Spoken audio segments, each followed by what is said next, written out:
akan kami dengar. Kami boleh bersama-sama menerima kemuliaan Tuhan. Kami boleh bersama-sama menerima kesembuhan daripada Tuhan. Kami bersama-sama boleh menerima kuasa Allah, mujizat Allah dinyatakan di tengah-tengah pribadi kami. Segala pekerjaan setan kuasa iblis yang ingin mengganggu, mengintimidasi, yang ingin memberikan roh bimbang, hati khawatir kepada setiap kami patahkan, kami hancurkan semua kuasa setan di dalam nama Yesus. Kuasa Tuhan Yesus, darah Yesus menutup bungkus kami, hamba-Mu seluruh umat Tuhan, Bapak Ibu Gembala kami, dan kami bersama-sama mau diberkati oleh kebenaran firman Tuhan. Kami percaya mujizat demi mujizat, kemenangan demi kemenangan, kemuliaan demi kemuliaan, kami akan terus terima bersama dengan Allah. Terima kasih Tuhan, di dalam nama Tuhan Yesus kami bersyukur dan berdoa. Haleluya, haleluya, amin. Silakan dulu Bapak Ibu. Saya mengucapkan selamat pagi, salam damai sejahtera bagi kita semua. Shalom. Salam jumpa kembali dalam ibadah minggu. Hari ini adalah minggu terakhir di bulan April, ya. Waktu terus berjalan tidak terasa, dan sebentar lagi kita akan masuk dalam peringatan hari kenaikan pada bulan 5, dan demikian seterusnya kita akan masuk sampai kepada bulan Natal di bulan 12. Nah, oleh sebab itu hari berganti hari begitu cepat. Nah, apa persiapan-persiapan kita?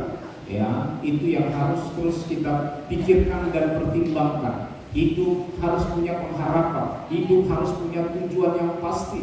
Ya, jangan hidup sembarang hidup, jangan jalan sembarang jalan, tapi punyalah visi, tujuan dalam setiap kehidupan kita. Nah, kita bersyukur Bapak Ibu Saudara bahwa di bulan 5 mungkin gereja kita akan direnovasi. Ya, kemarin kita sudah berbincang dengan kontraktornya, dan kemarin kita juga sudah mengemukakan apa saja yang perlu kita perbaiki dalam gereja ini, supaya di bulan Natal nanti di Desember kita sudah bisa menikmati wajah baru di gereja kita ini. Ya, kemarin kita ada rencana untuk membesarkan depan, tapi karena budget yang diberikan itu tidak sampai. Nah, ada dua pilihan, kata kontraktornya adalah kalau mau perbaiki melebar ruangan, fokus ke pelebaran, tapi kalau mau fokus ke atap, fokus ke atap. Jadi karena kita lihat atap kita sudah mulai bocor-bocor, kiri kanan sudah semua bocor-bocor, jadi kita minta plafon dan atap itu boleh diganti. Jadi ini ke depan, nanti kalau Tuhan berkehendak nanti memiliki kita punya dana, kita akan melebar. Ya, kita mau terus perkembangan pelayanan ini terus boleh terlaksana. Amin. Amin. Senang Bapak Ibu gerejanya diberkahi. Nah, oleh sebab itu kita merindukan ada berkat tercurah terus di tengah-tengah pelayanan kita, bukan hanya di gereja, tetapi pribadi lepas pribadi. Kami sangat rindu jemaat Tuhan diberkati dengan melimpah. Ya. Tapi jangan berkat itu yang menjauhkan kita dari kasih Kristus. Nah, berkat itu harus terus menarik kita semakin intim kepada Tuhan. Nah, demikian juga akhir-akhir ini kita melihat juga ada banyak rekan-rekan kita yang mengalami kelemahan fisik. Ya, saya lihat ada bangku-bangku kosong ini, mungkin mereka sedang mengalami kelemahan fisik. Ya, mungkin ada yang hadir juga yang sedang mengalami kelemahan fisik. Nah, satu ayat kebenaran firman Tuhan sebelum saya membahas ayat inti yang akan saya sampaikan, kita akan baca bersama dalam Mazmur 107 ayat yang ke-20. Mazmur 107 ayat yang ke-20. Ya, kita belajar mengimani firman yang kita dengar supaya firman itu tergenapi dalam setiap kita. Mazmur 107 ayat yang ke-20. Demikian bunyi firman Tuhan, disampaikannya firman-Nya dan disembuhkannya mereka, meluputkannya mereka dari yang kubur. Nah, disampaikannya firman-Nya dan disembuhkannya yakin yang sakit disembuhkan? Firman ini dituliskan bukan tanpa tujuan. Firman ini dituliskan dan diperdengarkan saat pagi hari adalah memiliki tujuan untuk menjamah setiap kita yang hadir, baik yang tidak hadir melalui Roh Allah yang akan menyampaikan kepada mereka. Tetapi baiklah kita yang hadir di tengah-tengah ibadah persekutuan ini, Ketika firman Allah disampaikan, nikmati kuasa Tuhan. Jangan kita datang sembarang datang, tapi datanglah dengan hati yang benar-benar rindu zaman Tuhan. Ada satu seperti Yesaya berkata, perkara, biarlah aku berperkara. Apa masalahmu? Perkarakan kepada Tuhan. Apa sakitmu? Perkarakan kepada Tuhan. Tuhan ingin sekali menolong. Tuhan ingin sekali memberikan jalan keluar kepada setiap umatnya. Tetapi kadang kita yang sulit mengerti jalan Tuhan. Makanya firman Tuhan berkata, pikiran manusia dengan pikiran Tuhan itu jauh berbeda, antara langit dan bumi. Kalau kita tahu kita sangat jauh di bawah, letakkanlah pikiran kita di bawah pikiran Kristus, supaya Kristus yang beracara dalam pikiran kita. Satu ayat firman lagi dalam Amsal pasal yang ke-17, Amsal 17 ayat yang ke-22. Demikian bunyi firman Tuhan, hati yang gembira adalah obat yang manjur, tetapi semangat yang patah mengeringkan tulang. Amin. Kita mungkin ada yang sedang makan obat, lakukan, makanlah obat itu dengan baik sesuai dengan anjuran. Tetapi firman Tuhan disampaikan, ini di luar obat yang kita makan, obat daripada Tuhan. Apa dikatakan firman Tuhan? Hati yang gembira. Hati yang gembira.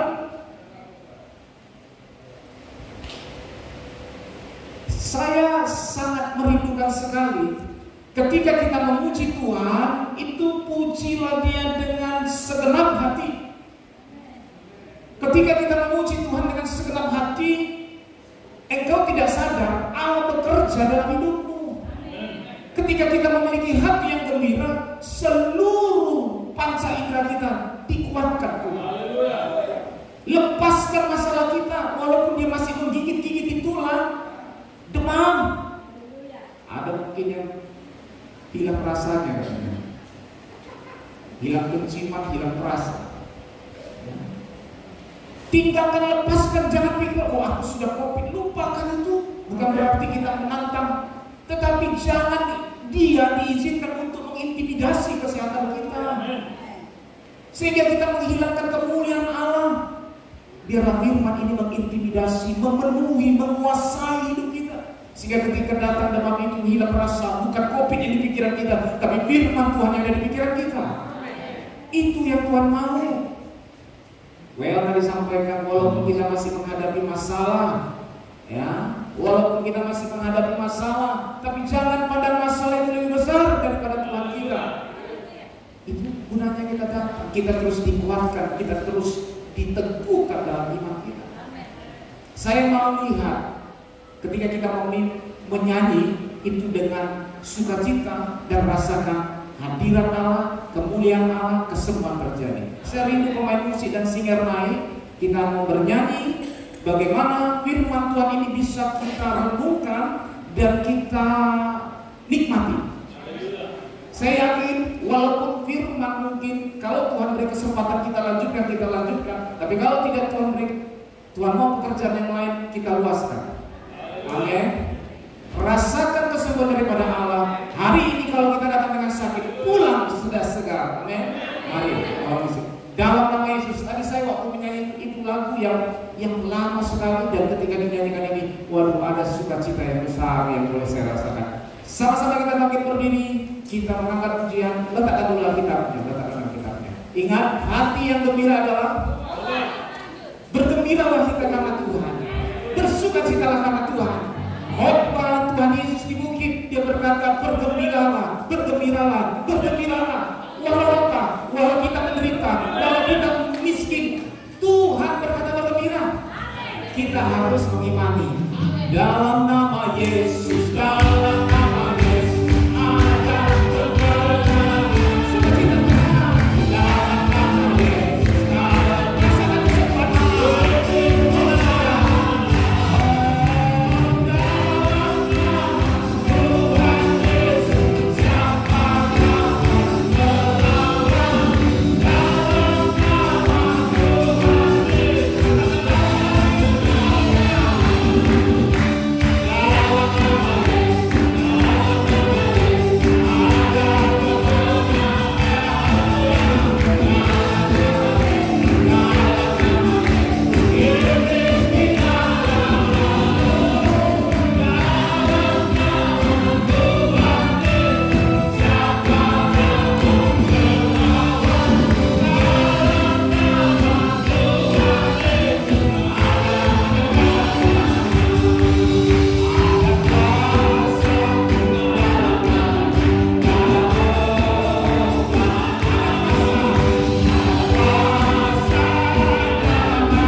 Angkat kedua tanganmu, tanda engkau berserah kepada Tuhan.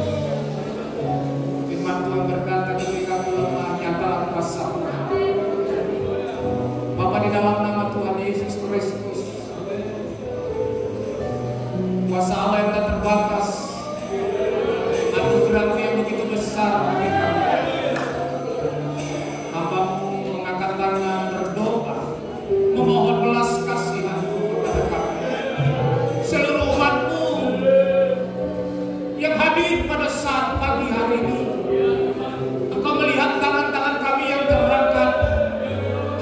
Kami butuh pertolongan Tuhan. Kami butuh kesembuhan daripada Tuhan. Kami butuh mujizat dari Tuhan. Di dalam nama Tuhan Yesus. Di dalam nama Tuhan Yesus. Di dalam nama Tuhan Yesus. Anugerah kesembuhan kami terima. Anugerah pemulihan kami terima. Kami pulang dengan membawa kesembuhan daripada Tuhan. Kami pulang membawa pemulihan daripada Tuhan. Di dalam nama Yesus. Di dalam nama Yesus. Di dalam nama Yesus. Terima kesembuhan. Terima kesembuhan. Di dalam nama Yesus. Yang lemah dikuatkan. Kaki yang sakit disembuhkan. Tangan yang sakit dipulihkan. Pikiran, hati, perasaan kami terus disegarkan. Dikuatkan. Haleluya. Haleluya. Terima kasih Tuhan. Terima kasih Tuhan. Katakan bersama-sama dengan saya. Haleluya. Katakan dengan iman. Haleluya. Haleluya. Terima kasih Tuhan. Di dalam nama Yesus kami terima kesembuhan daripada Tuhan. Kami pulang dengan membawa berkat yang besar daripada Tuhan. Kalau sebentar kami akan melakukan firman Tuhan, Engkau membukakan segala pengertian kami agar kami bisa menangkap semuanya dengan baik, dengan sukacita. Di dalam nama Tuhan Yesus kami berdoa. Amin. Silakan duduk. Saya tidak lama mungkin single musik tetap saja di tempat. Saya tidak lama menyampaikan firman Tuhan. Cuma gak apa-apa duduk. Saya ditemani, ya jarang-jarang bisa seperti ini ya. Sesekali bolehlah ditemani sama single sama musik. Untuk apa? Untuk kita bisa menopang ya. Saya teringat ketika Musa dia harus ditopang. Ini bukan berarti saya menempatkan diri saya Musa dan di belakang itu topangan. Tidak, tetapi biarlah kita bersama-sama dengan sukacita daripada Tuhan kita mendengar firman Tuhan. Bapak Ibu, yang lalu saya sudah membahas tentang bagaimana tempat kuasa kebangkitan, dan minggu berikutnya dikaitkan dengan bukti pembenaran yang Tuhan nyatakan bagi kita, dan dibahas tentang bagaimana hasil pembenaran dalam Roma pasal 5 ayat yang pertama sampai 5. Kemarin di minggu lalu kalau tidak salah kita sudah bahas di bagian ayat yang kedua tentang kasih karunia. Nah hari ini saya membahas satu ayat saja di ayat yang ketiga, mungkin penjabarannya nanti kita akan belajar bersama dengan singkat supaya kita bisa menyembah Tuhan. Nah mari kita buka dalam Roma pasal 5 ayat yang ketiga, bersama-sama kita baca Roma pasal 5 ayat yang ketiga ya. 1, 2, 3. Dan bukan hanya itu saja, kita malah terlibat juga dalam kesengsaraan kita, karena kita tahu bahwa kesengsaraan itu menimbulkan keteguhan. Kenapa katakan kesengsaraan itu menimbulkan keteguhan? Karena duka cita atas kehendak Allah adalah pertobatan. Amin. Dalam 2 Korintus pasal 7 ayat yang ke-10, ya kita baca bersama-sama lagi supaya kita sama-sama menerima berkat daripada Tuhan. 2 Korintus 7 ayat yang ke-10 berkata 1, 2, 3, sebab duka cita menurut kehendak Allah menghasilkan pertobatan yang membawa keselamatan dan yang tidak akan disesatkan, tetapi duka cita yang dari dunia ini menghasilkan kematian. Duka cita karena kehendak Allah menghasilkan pertobatan. Kalau kita merasakan karena melakukan kebenaran kita tersakiti, kita menderita atas kehendak Allah, itu adalah pembawa kita kepada pertobatan. Amin. Kalau duka cita atas dunia ini, kita akan dibawa kepada kematian. Saya mengajak semua kita untuk menderita karena firman itu adalah langkah awal kita bertobat. Yang lalu saya sudah kasih ilustrasi kalau kita menderita karena hendak merokok, tidak merokok, badan kita menderita. Tapi ketika kita menderita, kita sudah berhenti berbuat dosa. Ketika kita mau minum tua, minum alkohol, minum minuman keras, tetapi ketika kita tahan diri kita, kita menderita. Tapi ketika kita menderita karena kita tidak bisa minum tua, menahan nafsu kita menderita secara badan, tetapi kita berhenti. Amin. Kalau kita mau berhenti berbuat dosa, jangan harapkan orang lain yang membuat engkau berhenti. Tidak ada sistemnya. Kalau kita mau berhenti berbuat dosa, kita sendiri yang harus bertindak. Memang istri, anak-anak, suami, orang tua itu bisa mendukung di dalam doa dan nasihat-nasihat. Tetapi yang membuat kita berubah adalah diri kita sendiri. Kita harus bergumul untuk berubah. Karena saya tahu masih ada beberapa kaum bapak, kaum pria yang masih terikat di dalam rokok dan minum-minuman keras. Saya ketika melihat ibu-ibu menderita di dalam hal ini, saya merasa sedih tapi tidak bisa berbuat apa-apa. Saya hanya bisa berdoa supaya roh Allah dicurahkan di hati bapak-bapak yang masih terikat. Jangan kita pikir ikatan itu hanya ikatan setan kerasukan jiwa. Tapi merokok sama minum-minuman keras itu lebih bahaya. Kenapa? Karena dia juga bisa melukai orang-orang sekitar. Ketika dia mabuk, dia akan menerocos pembicaranya, emosionalnya tinggi meningkat. Ketika lihat orang salah langsung main tangan, itu akan merusak lingkungan. Judi, ketika kita biasa main togel dan judi, ketika kita menahan tidak lagi hidup main togel bersama 1000-nya dipaksa. Tidak apa-apa kalau 1000 kena 4 angka sudah berkat Tuhan nanti bisa kita persembahkan untuk membangun. Jangan salah. Gereja tidak menerima berkat Tuhan dari hasil perjudian. Tapi kalau Pak Di ngomongin kita tidak tahu. Persembahkanlah kepada Tuhan apa yang kudus. Jangan hasil dari curian, hasil dari perjudian. Itu tidak menjadi berkat bagi kita semua. Bukan hanya kepada gereja, tetapi kepada keturunan kita. Sudah waktunya kita bertobat, Bapak Ibu Saudara. Kita tidak lagi dinabobokan oleh hal-hal yang mengenakan telinga. Kalaupun ada yang tersinggung, itu menandakan kita berarti mendengar dengan baik apa yang disampaikan. Tapi jangan berhenti kepada tersinggung, tapi langkahkan sekali lagi. Dalam 2 Korintus 7 ayat 10 ini berkata bahwa menderitalah bersama-sama kita karena kita mau menikmati firman Tuhan. Itu langkah awal pertobatan. Kenapa? Karena pertobatan demi pertobatan itu akan menumbuhkan iman kita kepada Tuhan. Kalau kita tidak bertobat, iman kita tidak akan mungkin bertumbuh. Kalau kita tidak bisa melakukan hal yang satu, bagaimana kita bisa melakukan hal yang lain yang lebih lagi yang dari Tuhan? Mulailah dari hal-hal yang kecil.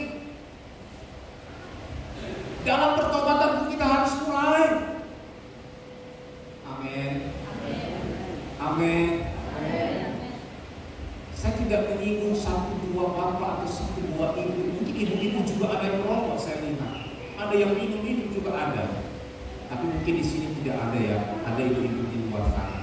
Tapi kalau bapak-bapak ada di sini ya. Memang kadang-kadang kita lewat, kita masih melihat bapak si A, bapak si B, bapak si C, bapak si D. Ya. Ini bukan simbol nama, artinya mewakili contoh. Si A siapa ya? Oh, si A itu si Anton kan. Tapi dengan kasih firman Tuhan, yang boleh Tuhan percayakan lewat saya pribadi saat ini. Saya mengajak dan saya menghimbau kita semua, tinggalkanlah yang jahat, lakukanlah yang apa yang berkenan kepada Tuhan, supaya kita berharga di mata Tuhan. Kasihilah Tuhan Allahmu dengan segenap hatimu. Itu adalah perintah Tuhan Allah. Kenapa? Karena Tuhan Allah sudah mengasihi kita dengan segenap hatinya, segenap kekuatannya, bahkan segenap kehidupannya Dia sudah berikan kepada kita. Bukti kasih cintanya yang begitu besar karena saya dan saudara semua. Nikmati, hargai kasih itu dengan kita bertobat, mengasihi Tuhan dengan segenap hati. Jangan engkau menjadi serupa dengan dunia ini, tetapi berubahlah. Firman Tuhan disampaikan untuk kita berubah. Dalam Kolose 3 berkata, perubahan itu dilakukan hari ke hari, sehingga pertumbuhan iman kita semakin dewasa dan kita semakin layak menjadi mempelai wanitanya Tuhan. Hari Sabtu kemarin kita dalam ibadah pemberkatan nikah, Bapak Gembala kita sudah menyampaikan firman Tuhan. Mau dikatakan bahwa nikah jasmani itu adalah pintu masuk kita ke dunia ini.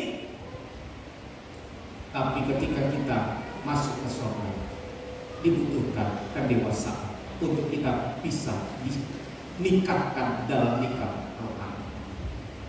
Kalau kita berkata kita mempelai wanita, jangan ada yang berpikir, wah jadi saya bencong dong. Murnikan pikiran kita. Bicara mempelai wanita dalam firman Tuhan bukan bicara jenis kelamin yang kita pahami, biologis yang kita pelajari di IPA waktu sekolah. Bukan biologis yang itu pemahaman kita supaya kita memahami bahwa bagaimana pria dan wanita, itu saja. Tetapi ketika Kristus sebagai kepala, Dia sebagai mempelai pria, Dia akan mengambil kita sebagai wanitanya, gerejanya, untuk masuk dalam perjamuan kawin anak domba. Itu bukan berbicara jenis kelamin, itu berbicara tentang bagaimana Yesus sebagai kepala, kita sebagai tubuh yang harus bersatu, disatukan menjadilah satu kesatuan. Makanya sangat-sangat penting kita memahami tentang bagaimana hubungan suami dan istri. Semalam sudah dijabarkan dengan baik dan luar biasa. Nah, tinggal kita bagaimana kita menghidupinya di dalam rumah tangga kita masing-masing.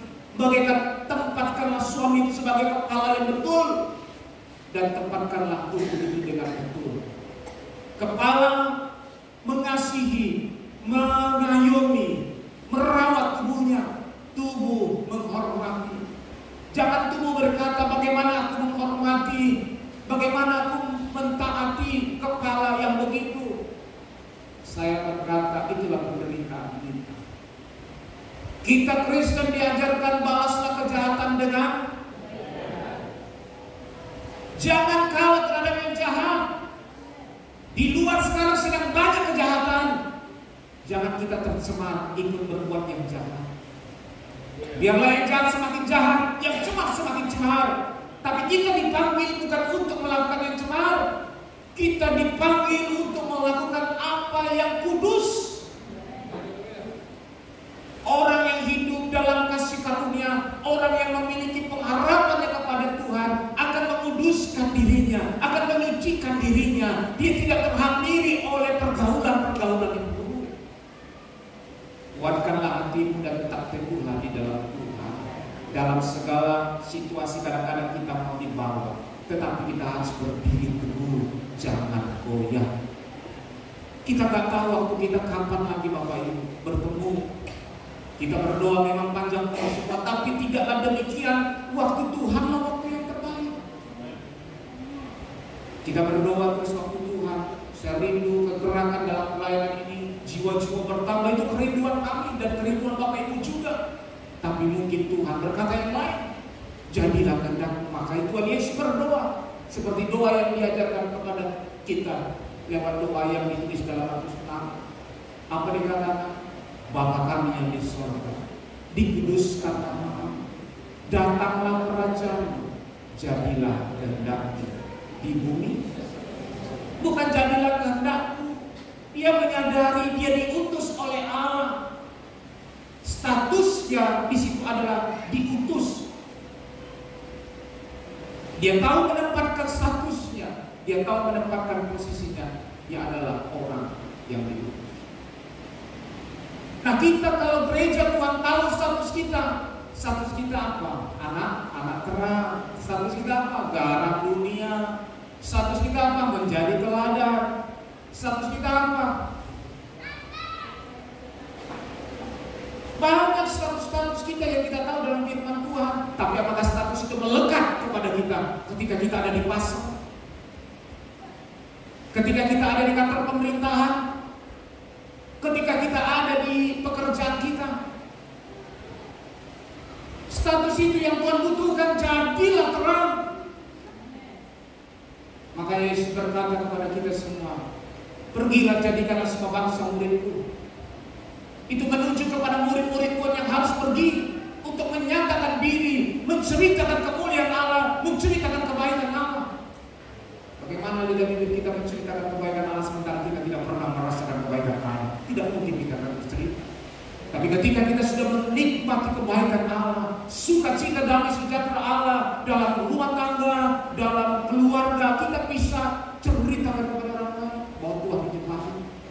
Ketika kau disembuhkan, kau pasti ceritakan kepada orang lain, aku disembuhkan di dalam nama Yesus. Amin. Mulut kita Tuhan mau pergunakan untuk menceritakan kebesaran-kebesaran Tuhan. Jangan hoax, jangan berita negatif yang terus kita sampaikan kepada orang. Walaupun kita dengar ada hal-hal negatif, ceritakan yang baik. Dunia ini sedang membawa diri kita kepada hal ketakutan. Tapi firman berkata, Allah memberikan kita kepada kita apa? Roh yang membangkitkan kekuatan, kasih, dan ketertiban. Kalau ada takut bimbang itu dasarnya dari mana? Setan. Memang mungkin ketika kita tidak ada masalah, ada rasa takut manusiawi, ada rasa bimbang ketika kita bisa berdoa, Tuhan kok sepertinya belum juga. Tapi pujian pun berkata, bimbang takut diusirnya, hati dihiburnya, nama Yesus yang indah, yang ku cinta, itu nama yang indah, nama Yesus, itu nama yang indah dari surga mulia, bimbang takut diusirnya, hati susah dihiburnya, nama Yesus yang indah, yang suci. Bapak Ibu Saudara, mungkin hatimu sedang mengalami kesusahan, banyak masalah yang belum terselesaikan, tapi jangan engkau putus harap kepada Tuhan. Nikmati segala situasi itu, karena pengkhotbah berkata ada waktunya kita sedih, ada waktunya kita bersukacita. Saya pun bukan menambah, ada waktunya kita sakit, ada waktunya kita sehat. Waktu sakit, waktu sehat, waktu rugi, waktu untung, waktu sedih, waktu senang. Biarlah pengharapan kita hanya kepada Tuhan. Jangan ada satu situasi pun yang menghambat harapan kita kepada Tuhan. Itu nama yang indah, nama Yesus, itu nama yang indah dari surga mulia.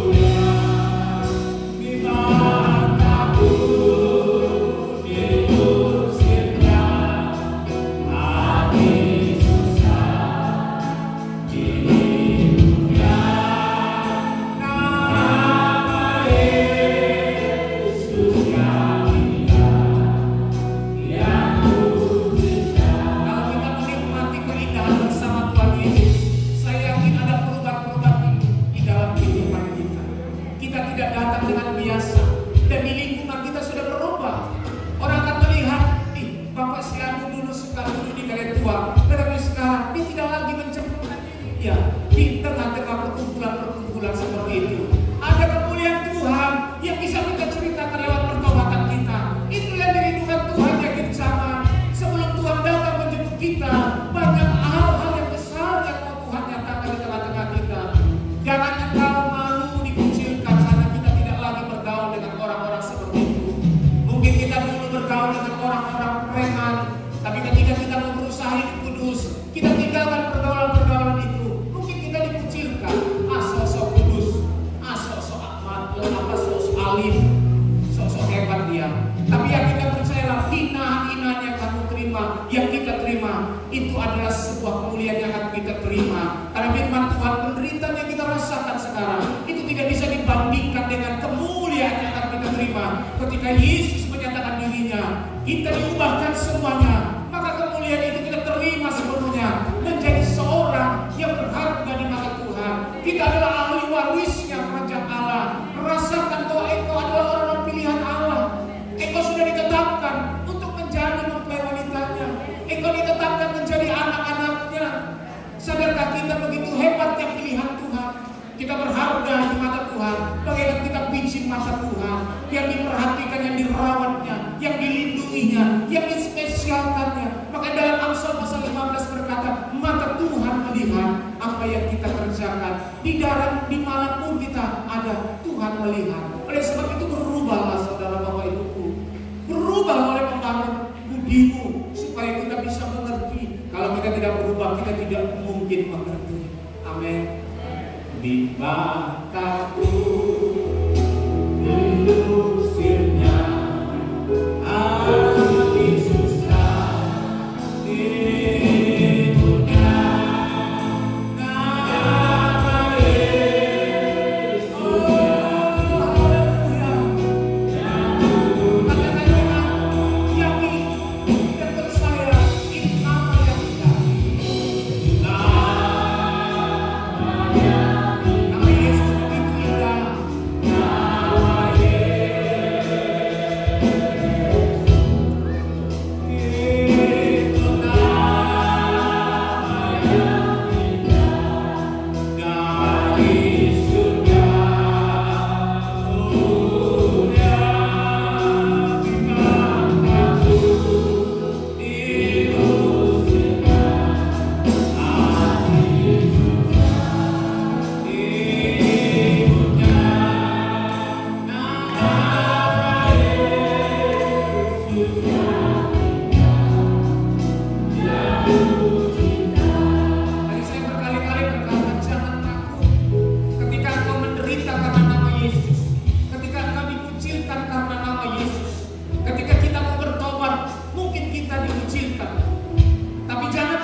Jadilah jadilah sesuai dengan kehendak Tuhan.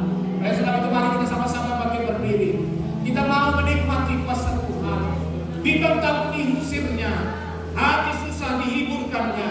Kalau kita mendapatkan penderitaan karena Tuhan, jangan takut, karena kita akan menerima kemuliaan daripada Tuhan. Itu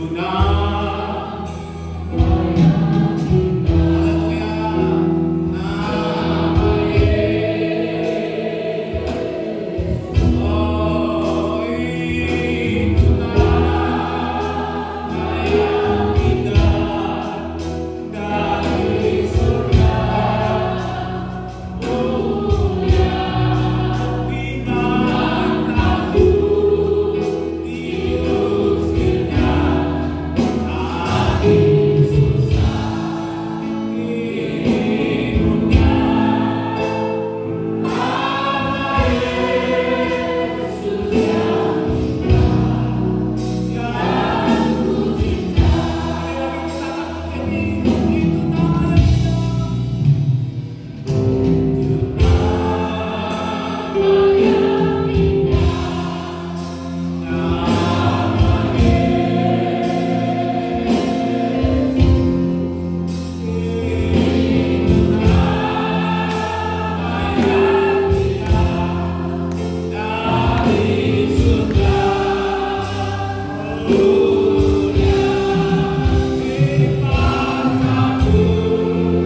setiap kita.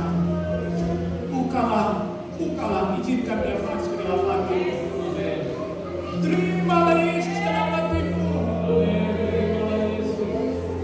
Terima dia. Dia ingin berbicara, dia ingin makan bersama-sama dengan kita. Terima. Buka hatimu. Terima dia dengan rendah hati.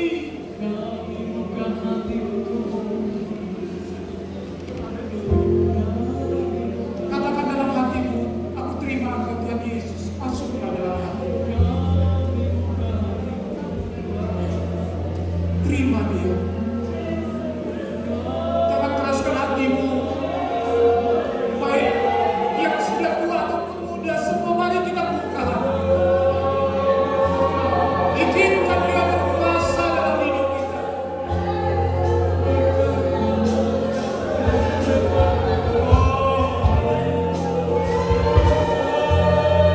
Izinkan dia masuk dalam hati.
Izinkan dia masuk dalam hati kita, agar perjalanan hidup kita mengalami perubahan demi perubahan. Tuhan rindu sekali menjamah setiap kita tanpa terkecuali. Tapi kadang-kadang ada sebagian yang dari kita yang hadir siang hari ini, yang seringkali menganggap engkau lebih kuat. Bertobatlah, bertobatlah. Tidak ada gunanya kita mempertahankan keegois. Dosa kita tidak ada gunanya dipertahankan. Kebenaranlah yang harus kita pertahankan. Bukan prinsip-prinsip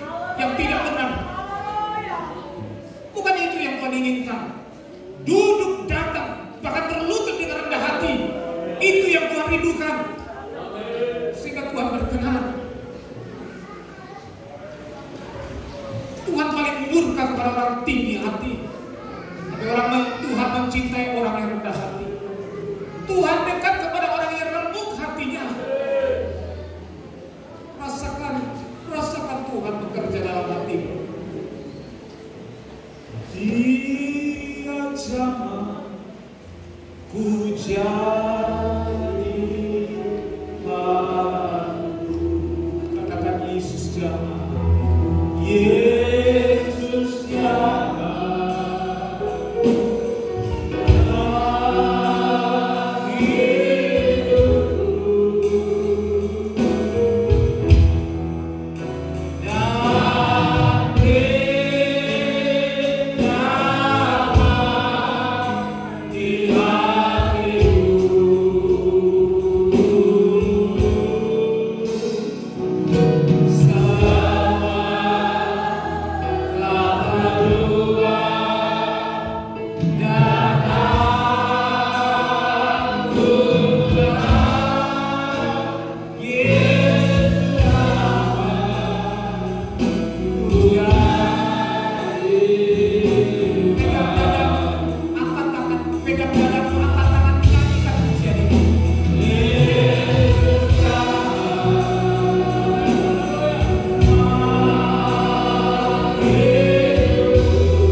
Setan tidak berkuasa lagi karena kebangkitan Kristus